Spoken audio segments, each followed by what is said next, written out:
Okay, hello everyone. My name is Peyton King, and I'm one of the student workers in the student activity office.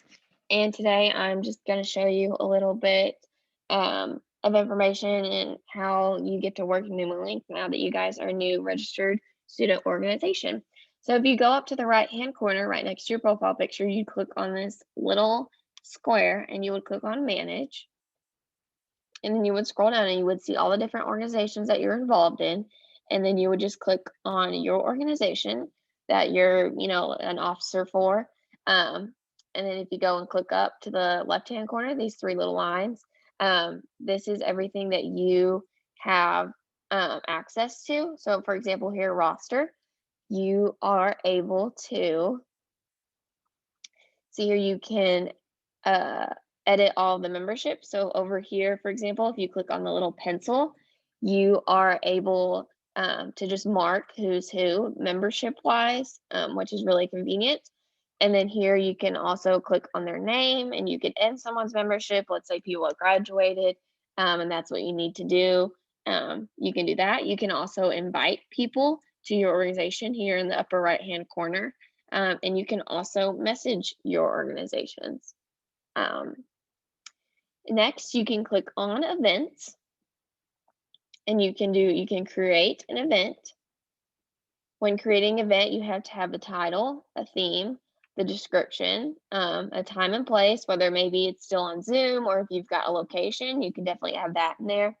And then you have the option to show or see who's allowed to see it. So it could be public if you're allowing people from the public to come. You could just do people from campus that are allowed to come. You could just do your organization's members. Let's say it's just like a meeting, or you could just pick who you would want to come.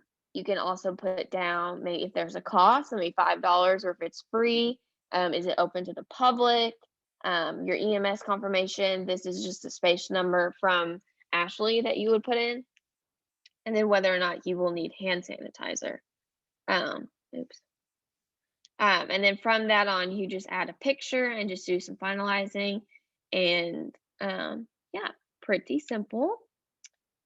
So once you go to events, then you can also go to news. And in news, this is where you can create an article, maybe something, an event or your flyer or something that has been pre-approved from the student activities office. You can put your title, the summary, and then everything that's going to happen. And then you can also upload your flyer here, and that will also be on your page for your organization.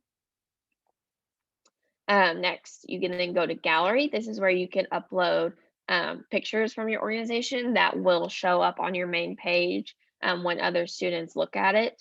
So you would just create your album and then upload all of your pictures. Next, you would then go to your document. So this is where, for example, your constitution and bylaws would be. This is also where your S-Fund number and your copy code number would be.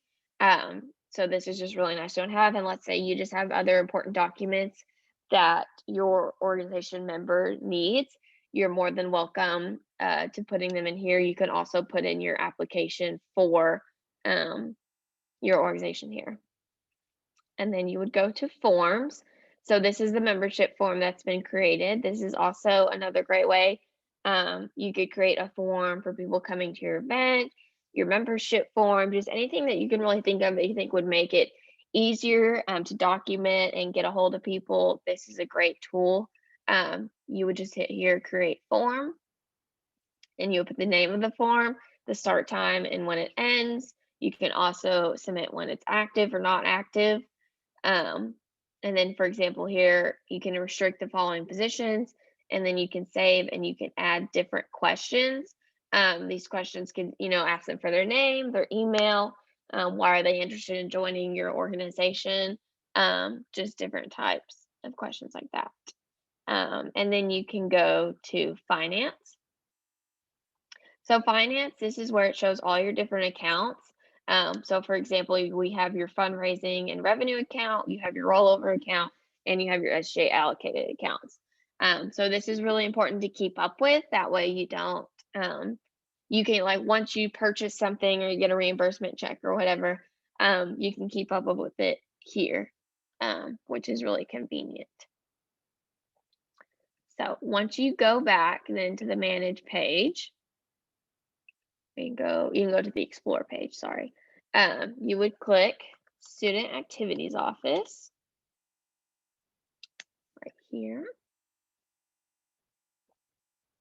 And student activities office, so here we have all of our different forms for reservation. So we have our item reservation, our breezeway table reservation. We also have the ticketing through the box office and the RSO store creation form. All of our events are also listed on here. And then these are all the people that you can contact. Just like if you're needing help or whatever, this is the perfect way to do it. And then also here, this is where we keep all of our news. We do post our RSO updates each week on here. So if you didn't get the email or something, there's a mishap, you're more than welcome to come to our page and look. These are all of our documents that we have available for the SAO. If you're needing the NUMAS program or a block party setup, the NUMAS setup, officer transition guide, there's all kinds of stuff there. And then once that is done, then you can go back to manage. And like I said, you can click on the student activities office. You go up here.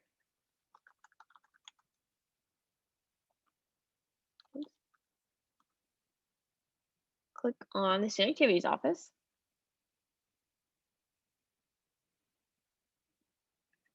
And then you can go to finance. Okay, so finance, this is where you would create either your purchase request or your reimbursement request.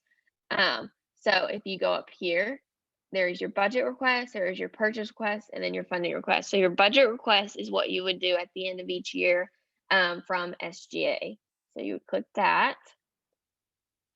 And this is your, which is closed right now, but this is what it would look like once you clicked on it. But those are pretty simple. It'll just ask you like if you have travel fees, if you have membership fees, just different stuff like that. And then you can also create your purchase request. So a purchase request, you have your subject, however much you need, the different categories. So purchase request or a reimbursement request or a reserve fund request. Your purchase order request is, let's say you want to buy t-shirts and it's $600. So that's what you would do for that. Your reimbursement request would be, let's say you had an event and you bought $50 worth of snacks. You would be reimbursed by the student activities office, but it would all be from one of your accounts. And then your reserve fund request, this is a funding request only. So this is like what we had talked about in the new RSO training. New organizations are allowed up to $1,000 per semester, while current RSOs are allowed at $2,000. And then you would just select what account you would want it out of, whether that's, your rollover, your SGA, whatever. And then this is all the information. When filling out this reimbursement request, you do need a copy of the receipt. If it's a purchase order request, you do need the vendor's email and name, and they need an invoice or a quote, and then you also need the W-9 form in order for a purchase request. This is very important. If you don't have either one of these, we will deny your purchase order request. So that is just a little bit with the finance. Like I said, you can also go here into forms, which were available on our main page, on the Explorer page. That's where your breezeway table and whatnot. And this is also where all of our quizzes will be allowed for our videos. For example, there will probably be a quiz out for this video, and that is where you would take it. And then you can just go back to Explore, and this has, all the information regarding, current events. So like becoming a Lionheart, seniors, finding your RSO, all your memberships are listed, and then you've got different events that'll pop up here, latest news, all kinds of stuff. NUMALink is very resourceful But of course, if you have any questions, you can just ask someone in the student activities office, and we are more than welcome to help you out. So I really hope you guys now have a little bit more information on NUMALink.